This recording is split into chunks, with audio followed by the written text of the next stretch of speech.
C'est l'heure des croustilles. C'est l'heure des croustilles. Salut à tous la famille, j'espère que vous allez bien. Ça fait vraiment du bien de reprendre les croustilles derrière le Monopoly, puisque juste après on va faire une petite partie de Monopoly Dubaï. Grosse exclu, pour ceux qui le veulent, vous pouvez venir le chercher quand le confinement sera terminé. N'oubliez pas de jouer aux jeux de société, ça instruit aussi un petit peu. Bref, je sais que vous l'attendiez tous, ça fait 3 mois d'attente insoutenable. Insoutenable pour nous, pour Nadé et moi évidemment. Bon bref, on va rentrer dans le vif du sujet direct. Soyez très attentifs. Je ne sais pas si vous vous souvenez, là je parle aux gens parce qu'il y a beaucoup de gens qui se sont rajoutés au Snap. Mais pour ceux qui se souviennent, qui sont là depuis le début, qui savent de quoi on parle, les croustilles, machin, j'avais dénoncé beaucoup de choses. Des choses sur les influenceurs, les mauvais influenceurs, des choses sur les placements de produits, les mauvais placements de produits, etc. J'avais dénoncé pas mal de choses. Et ensuite est venu un moment où j'ai dénoncé, entre guillemets, de l'islamophobie. Et là, c'est parti super loin. On est parti jusqu'à toucher des politiques et tout, c'était très chaud. À ce moment-là, il s'est passé une dinguerie. C'est là où tout a chaviré en fait. C'est là où c'est parti dans une dinguerie. Ce qui s'est passé, c'est que en fait, c'est parti tellement loin qu'il y a des gens qui ont essayé de me faire une dinguerie physique.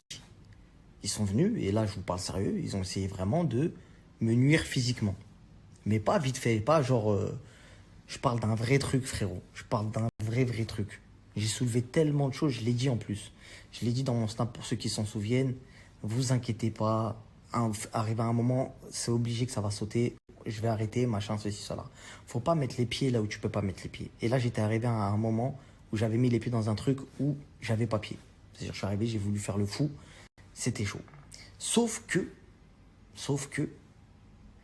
là, il y a eu un renversement de situation. C'est-à-dire que moi, je suis en train de dénoncer des choses qui vont très loin. Et il y a des gens, ils en peuvent plus. Ils en peuvent plus de ce que je dis. Et ils disent, c'est bon, on va lui faire une dinguerie. Mais le plus intéressant, c'est de savoir comment j'ai fait pour savoir que quelqu'un voulait me faire une dinguerie. Bah en fait, arrivé à un moment, Nadé devait aller à Paris voir des gens. Elle devait voir Wesley également, etc. Parce que c'était en pourparlers pour justement être dans son agence, etc. Et en allant sur Paris, avant d'aller sur Paris, Nadé appelle Magali et lui dit, écoute, je vais être sur Paris là, donc je vais venir te voir. Magali, elle dit, croyez grave pas. Elle dit, écoute, parce que c'était la guerre. Hein. Elle dit, écoute, de toute façon, vous êtes des mythos, si tu viens, bah tant mieux, etc. Et en gros, bah, si t'es là, tant mieux, on va régler les histoires face à face. Si t'es pas là, bah t'es pas là. Donc Nadé, bonhomme, elle est allée sur Paname, et elle a appelé Magali, elle a dit, vas-y, c'est bon, je suis sur Paris. Je vais te montrer les preuves de ce que mon mari dit tous les jours sur les réseaux, et comme ça, après, on va voir. Elle a montré les preuves. Magali lui explique que malheureusement, il y a des influenceurs à elle qui ont été bernés par des propres potes à eux, avec preuves, textos, messages antérieurs au croustilles, etc. Donc ouais, grave crédible et tout. Et Magali, bon, à ce moment-là, elle était d'ailleurs avec Ayem, parce que Ayem connaissait Nadé avant. Donc voilà, c'est elle qui a fait un petit peu aussi l'intermédiaire, donc grande dédicace à elle aussi, dans le calme et le respect. Et bref, ce qui s'est passé, c'est qu'en gros, Magali, elle a tellement été choquée que Nadé vienne en face, prenne ses patins et de dire voilà ce que nous on croit, entre guillemets, puisque c'est pas parce que tu crois quelque chose que c'est la vérité. Elle a dit, bah moi je vais te dire une dinguerie. Parce que moi, à la base, vous n'êtes pas mes amis, j'ai entendu des choses et j'ai vu des choses. Donc je vais te montrer qu'il y a des gens qui essayent de te nuire sérieusement. Donc elle dit ça à Nadé, évidemment. Elle dit, bah ouais, vas-y, montre-moi. Mais elle n'était pas censée savoir. À la base, Nadé, elle n'y allait pas pour ça. Elle y allait pour régler les histoires. Parce que comme je vous l'avais dit, je ne sais pas si vous vous souvenez, il y avait des gros problèmes avec ses enfants. Ça avait parlé de sécurité sur ses enfants, etc. Et nous, on n'est pas dans ce délire-là. Donc on avait déjà arrêté. C'était une trêve. C'était une parenthèse, t'as capté? Et quand on a vu face à face qu'effectivement c'était infondé, que les choses ont été dites un peu trop vite, et que tout s'expliquait, etc. Et qu'en plus, on a vu que c'était allé tellement loin sur d'autres personnes que ça en est venu à limite vouloir faire des dingueries à des gens, et ben elle a montré à Nadé avec son téléphone, elle a dit bah regarde ce qui s'est passé. Donc en gros, c'est Magali carrément qui m'a, entre guillemets, hein, je mets des grandes guillemets, qui m'a sauvé. C'est-à-dire que Magali, entre guillemets, elle m'a sauvé d'une dinguerie, mais pas genre en mode... elle voulait pas le faire, tu vois, elle est pas venue en disant ouais, au fait, truc, tu vois. Mais en voyant que Nadé était sincère dans sa démarche et qu'elle est venue, etc., elle a dit, bah, écoute, regarde, voilà ce que j'ai à te montrer, etc. Et du coup, ça a permis à ce qu'une grande tragédie peut-être n'arrive pas, etc., etc. Peu importe, c'est une sacrée dinguerie. Et de ce jour-là, quand Nadé après m'a appelé suite à ce rendez-vous-là qu'elle a eu avec Magali, je lui ai dit, écoute, laisse tomber, on va arrêter de parler d'elle, etc., etc. Et évidemment, on va continuer nos recherches, parce que l'histoire ne s'arrête pas là. Donc du coup, Nadé avait plusieurs rendez-vous. Elle a rencontré Wesley. Donc elle a rencontré Wesley parce que elle devait le voir parce que on était en pourparlers pour justement faire partie de son agence ou event. Donc Nadé est parti voir Wesley. Wesley lui a expliqué un petit peu le déroulement des choses, comment ça se passait, etc., etc. Lui a présenté aussi les gens du staff qui travaillaient pour We Event.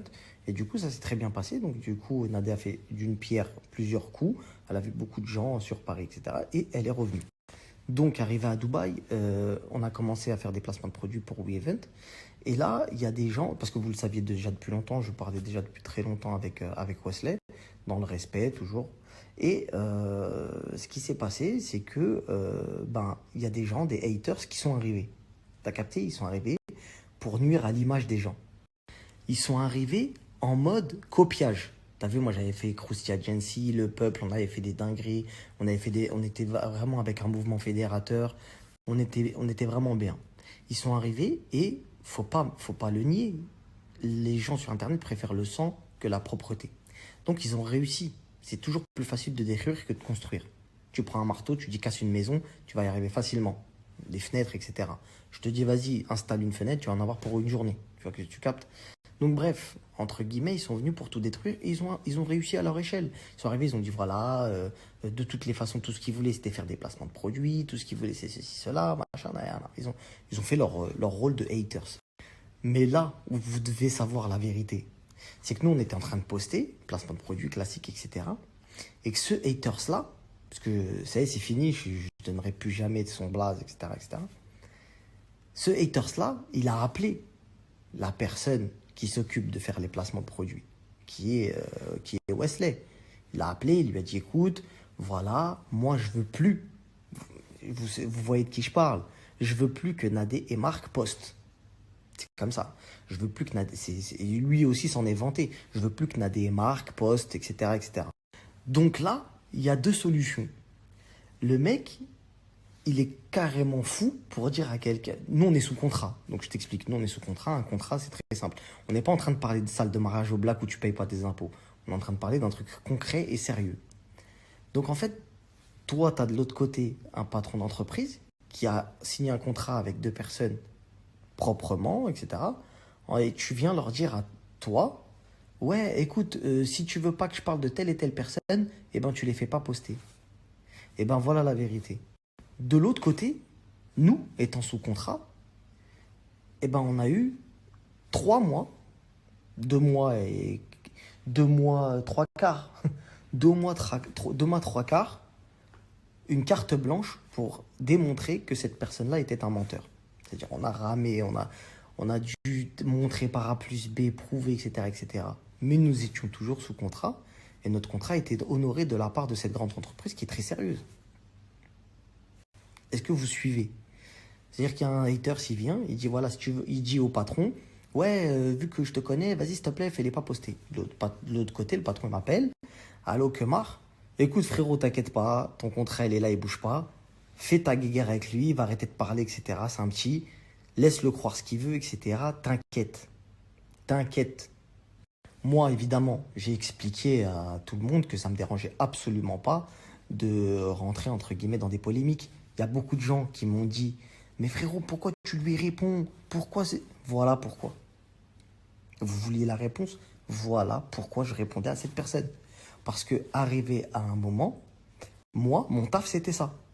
Mon taf, c'était de répondre à cette personne et d'expliquer aux gens que cette personne-là était un menteur. Pour une courte période. C'est-à-dire que pour une certaine période, mon taf, c'était de dire, voilà, bon, on va occuper l'espace médiatique, parce qu'il faut le comprendre, ça. Ça aussi, c'est un business. Comment t'occupes l'espace médiatique?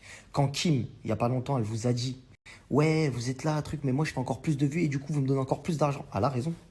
Est-ce que tu captes l'ambiance? Donc, le but pour ma part, d'accord, c'était d'occuper l'espace médiatique avec ce jeune stagiaire pour lui faire comprendre que ouais, ah, t'es un guignol, tu veux parler de moi, vas-y, parle de moi. Ouais. Et en fait, crescendo, il a cru qu'il retirait des contrats, il a cru qu'il retirait des trucs, tu sais, genre, ouais, vous avez vu, grâce à moi, ils ont perdu tous leurs contrats, etc., etc., etc. Vous captez ou pas?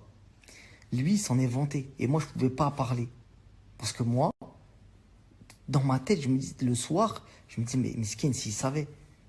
Tu sais, il allait voir des marques, ouais, désolidarisez-vous, elles se désolidariser. Et moi, quoi qu'il arrive, moi, tout restait carré de mon côté. Mais lui, c'était juste pour qu'il parle pas. Mais moi, je me pose une question, est-ce que ce mec-là, parce que, parce que moi, c'est bon, moi. Mais est-ce que lui, de son côté, il a compris ce qui lui est arrivé, en fait? Je vais parler d'une manière plus concrète. J'ai été payé à 100% de mon forfait. Voilà, comme ça, c'est clair, net et précis. J'ai été payé à 100% de mon forfait pour répondre à ce jeune stagiaire. Dès lors où ça fait plus partie de mon cursus, je coupe les liens, je te répondrai plus jamais de ta vie. Donc j'espère que maintenant tu es en train de comprendre. Ah, c'est pour ça que Marc Lata, il m'a répondu. Bah ouais. Ouais, c'est pour ça. Et c'est pour ça aussi. Mais je vais te faire encore mieux. Ce soir, en exclusivité, rien que pour toi, je vais mettre le snap de Nadé Blata. Et tu vas voir, elle va poster. Parce que là, c'est reparti. C'est reparti parce qu'on a réussi tous à comprendre que tu étais un menteur, que tu étais un hater, etc. Et ça peut être dangereux, les haters. Attention, faut pas les sous-estimer. Parce que c'est une race très coriace. T'as capté? Bon, bref. En gros, ma partie du contrat a été dûment respectée. Voilà, moi j'ai fait ce que j'avais à faire. J'ai expliqué aux gens qui était qui. Et la preuve en est aujourd'hui, il s'en est rendu compte petit à petit et il continue à mentir sur certaines personnes. Quand il a vu, quand il a compris, vous avez pas vu qu'au bout d'un moment, il y a des haters, ils ont compris. Je vous ai dit, je donnerai plus son blaze. Là, ça y est, c'est plus mon taf. Mais il y a des haters, des petits, des stagiaires, leur taf, à la base, ils avaient oublié des gens, ils n'avaient plus parlé. Ouais, d'un coup, ouais, Marc Blata, Marc Blata, Marc Blata, Marc Blata, Marc Blata. Tout le temps dans leur bouche, c'était Marc Blata. Quand ils ont commencé à comprendre, parce que leur cerveau, il traîne au ralenti, il fonctionne au ralenti, ils ont commencé à comprendre, ils ont dit quoi? Oh, je me suis fait avoir. Donc, ils veulent reparler de certaines personnes. Mais comme ils ont zéro contenu, ils ont fait comme vous avez vu aujourd'hui ou hier, je sais plus quand. Oui, il y a des gens qui ont travaillé avec telle famille, etc. Ils veulent dire tout et n'importe quoi pour nuire à l'image des gens. Il faut que vous compreniez quelque chose, la famille. Nuire à l'image des gens fait partie, malheureusement, d'une certaine lumière. Forcément, vous connaissez le dicton, il veut écraser les autres pour plus briller, etc., etc. Il y a des gens qui sont comme ça, malheureusement. Et moi, qui ai fait beaucoup de choses sur les réseaux sociaux, j'ai toujours fait des choses en dénonçant pour fédérer. Pas dénoncer pour dénoncer. C'est pas dénoncer pour juste critiquer ou quoi. Je me souviens de plein de choses qu'on a faites sur les réseaux. On a assisté à pas mal de choses sur plein de gens de télé-réalité, etc. Et vous ne pourrez pas dire le contraire. On n'a jamais été dans des trucs très très sombres, très très noirs. Ouais, on va vous mettre en prison et patati et patata. Des trucs de fou. T'as capté? Donc moi, j'ai rétabli une vérité. Si j'ai menti, eh ben, vous avez qu'à poser la question concernée. Donc, pour ceux qui n'ont pas compris, je vais synthétiser, puisque voilà, bon, il y a encore plein d'autres choses qui vont suivre. Là, c'était juste l'entrée en matière, le début du comment, du pourquoi. Mais juste pour que vous compreniez, quand cette personne-là disait sur ses réseaux, vous allez voir, ils vont plus snapper avec lui et tout ça, ces gens-là vont plus... C'était la vérité. C'était la vérité. Il disait ça parce que lui, c'est ce qu'il disait, il demandait ça. Eh, t'inquiète, je vais pas parler, mais vas-y, au moins ça. Comme ça, il pouvait se la raconter le soir sur Snap. Mais pendant que lui se la racontait sur Snap, moi, mon contrat, il était respecté. T'as capté ou pas? Ça veut dire que qui est réellement gagnant dans cette histoire? Moi, j'aimerais bien que cette personne-là, elle prenne son Snap et qu'elle dise, ouais, moi, j'ai été payé par un tel, ou je sais pas, j'ai fait ci, j'ai fait ça. Parce qu'au bout d'un moment, il faut arrêter de mentir. Et surtout, il faut arrêter de mentir sur tout. De mentir sur qui fait quoi. Là, le dernier clash que tu as eu, tu as tellement bégayé, tu as appelé la personne en question, tu lui as dit, s'il te plaît, je comprends pas pourquoi tu veux me clasher. Et la personne, 2 jours après, elle a fait le placement pour ton mec qui fait des programmes diététiques. Donc, on va s'arrêter là-dessus. Les stages non rémunérés, pour moi, je prends pas de trucs. Voilà, il y a des gens qui sont en stage non rémunéré, ils ont fait leur taf. Malheureusement, fin de stage non concluante, ils n'ont pas eu leur attestation. Ça n'a pas été validé. Et t'en as d'autres, comme on a vu sur les réseaux sociaux il y a très peu de temps, par rapport à des cliniques médicales, etc., qui arrivent à mener leur barque, à faire ce qu'ils ont à faire leur taf, et ciao, ciao. Tu captes ou pas? J'espère que vous avez compris. Je vais revenir pour vous dire d'autres choses plus tard. Aujourd'hui, c'était juste pour vous expliquer ce petit passage. Maintenant, les histoires de stagiaires, etc., je les mets sur le côté, ils peuvent dire tout ce qu'ils veulent. Parler de quoi? Si, bien évidemment, il y a un autre contrat. C'est un autre contrat qui tombe parce que grâce à lui, t'as vu, grâce à lui, bon, vas-y, tranquille. S'il y a d'autres contrats qui tombent, il n'y a rien. Mais en tout cas, là, c'est les oubliettes, hein. Là, on va parler grave clair, c'est les oubliettes fin. Mais donc, j'espère que les placements pour gratter deux survêtements Lacoste et LS vont continuer. J'espère que tout ça va continuer. Moi, je vais retourner à mes occupations. Je vais continuer sur d'autres choses qui feront partie de prochains croustilles qui vont être énervés. Vous n'êtes pas prêts. Moi, je vous le dis. Donc, faites attention à vous. Restez confinés. Il y a du très très lourd qui arrive. Bisous la famille.